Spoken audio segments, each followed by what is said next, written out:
from the seated guard position, the sitting guard position. Now I need some options to continue to control my opponent. If I just sit in this position with my hand pummeled underneath, my hook inside and my hook outside, and just keeping the hand away, there's not much I can do, so I don't want to stay here for too long. It's not the safest place to be because the controls that I'm exhibiting over him are quite minimal. This is really best used as a transitioning guard. You don't see people playing this for extended periods unless they're extremely talented in the sitting guard position, usually something that happens at the purple belt level or above, especially for people who are extremely competitive jiu-jitsu players. And we want to use this as a way of understanding how to move through a series of positions that would enable us to go from the safety and security of the closed guard to a more dominant position, which we were unable to use or achieve from the closed guard basic applications themselves because the opponent just had enough balance or control or strength or position to avoid being turned over from there, right? Does that make some sense? Okay. So from this seated guard position, which we transition to give ourselves some breathing room against this very aggressive opponent, it's also, a little confusing, right? For them, we're no longer in front of them. We're off to the side here. So his energy and force is being directed this way, but I'm not there to absorb it anymore. So that's a little bewildering for him. And if we have the technical ability here to remain superiorly advantaged, then we can take advantage of that to roll him over. So let's say that we have the arm underneath and we have the head low. We know we have to have the head low because if we have the head up, he can use his head to push me down. And because I don't have very much control over anything, all I have is the belt and maybe just the leg. Look, he can kind of climb over or find a superior position more quickly than I can, unless I'm, again, very advanced and we're not at that level yet. We're just talking about how to use the basics of this position. So from the pummel under and the holding of the belt or the hip, the head goes in the chest. I'm angular. This hook is inside and this hook is outside. And I just use this to keep the arm away. Now, the person who ended up here with me ended up here because he was bulldozing towards me, consistently pressing forward and aggressively moving forward.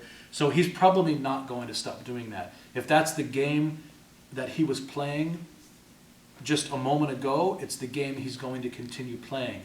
And as he moves towards me, I can do this.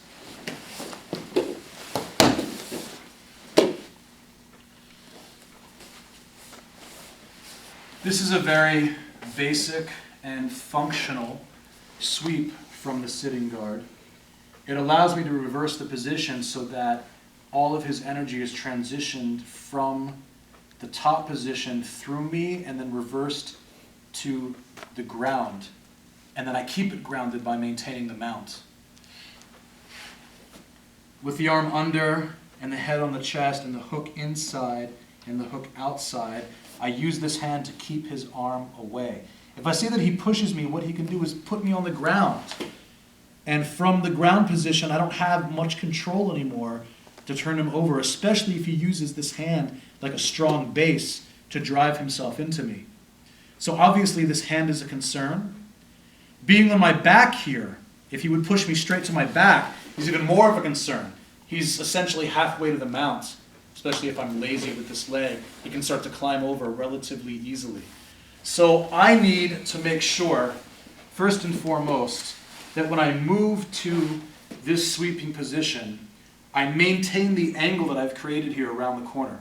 If I fall to my back, look what happens. If I fall to my back, I line us up again. Now we're straight on, just like we were in the closed guard. I don't have the angle that I need to move him through any kind of opening, because the opening doesn't exist. I closed it by coming back in. So when I fall, which I may do because he pushes me, when I fall, it's important that I fall to my side. Not just to my side like this, but actually all the way down to the ground, over the shoulder. Over the shoulder. And what this does is it lowers the top half of my body and allows the bottom half of my body to elevate a little bit. Look, I can use, if the camera comes around to this side, please, I can use the hook that I have under his leg, right? This hook is on the inside. I can use that to lift him. And I can use this hook right here, right, this leg, which is on the outside of his knee, as a stabilizer. And the 2 feet squeeze together, like that. They squeeze together, and they grab the leg. And when I retract my knee or stretch, I can move him. So this is a nice grip. And then from this position, because I'm already on my side, if the camera comes over here, please, you'll notice that I didn't give up any of the integrity of the space. I'm not under him and facing him, and now he's going this way over me. I'm out of the way. I'm still facing this way. He's still facing this way. So when he continues to push, that's the direction he's going to go. That's the direction he's going to go. The one thing that can stop him from going that way is his hand on the ground. So I have to make sure that as we're falling, I can reach and catch the hand. How do I do that? I let him push me. I don't initiate this and try and use my strength and pull him. I let him push me, and when he does, I just catch the hand. I catch the hand. And now the hooks can very nicely maintain the same angle that they're currently in all the way through the movement, and I just lift and I follow. I follow right to the mounted position. And of course, from the mounted position, both hands go wide, the feet go together, and I'm very low and covering him. And if you need to understand what to do for the mounted position, you can go back and look at lesson 2 in the core curriculum, where we see all the positional controls being put in place. Might be 3, might be lesson 3, I think.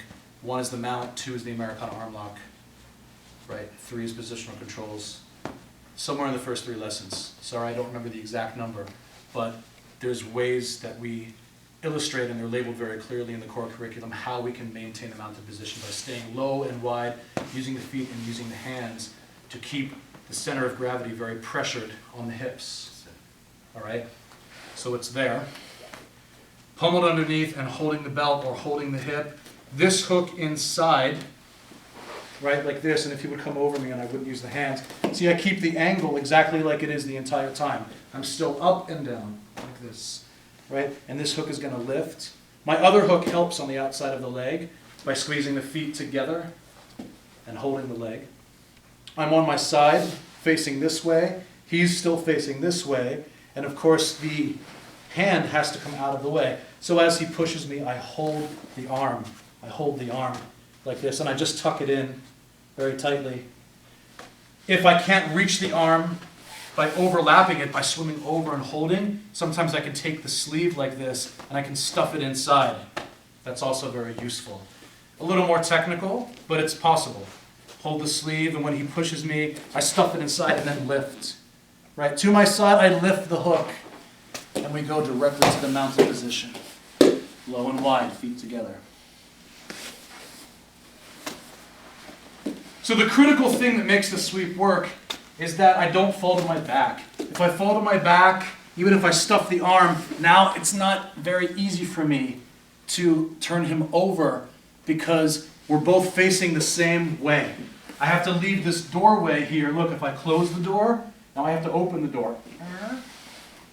That's where he's going to be swept. This is the area that he's going to be swept. The foot position we already know, this is inside, this is around the corner outside. My entire body is angular, under the arm, and I can hold the sleeve and stuff it, or I can just hold the arm like this as he falls. I fall to my side, not my back, and now I lift the hook. I lift the hook and follow him. Look at the other leg, right, without a partner. Look at the other leg. Here's the hook that's under him, and I hold around the back with the belt, and I fall and I hold the arm. Right, when I start to lift the hook, now this foot, it doesn't need to hold his leg anymore like this, because the hook is taking care of that shift. So I lift the hook, maybe you can even put the knee and elbow together, that's okay. And I use this leg like this. Look, I drive over to the mounted position. So don't be afraid to use your back leg as well to drive. What happens? The knee turns under. The knee turns under here so that I can lift the hook and continue to go to the mounted position. Does it make sense? Okay, let's go. We'll try that.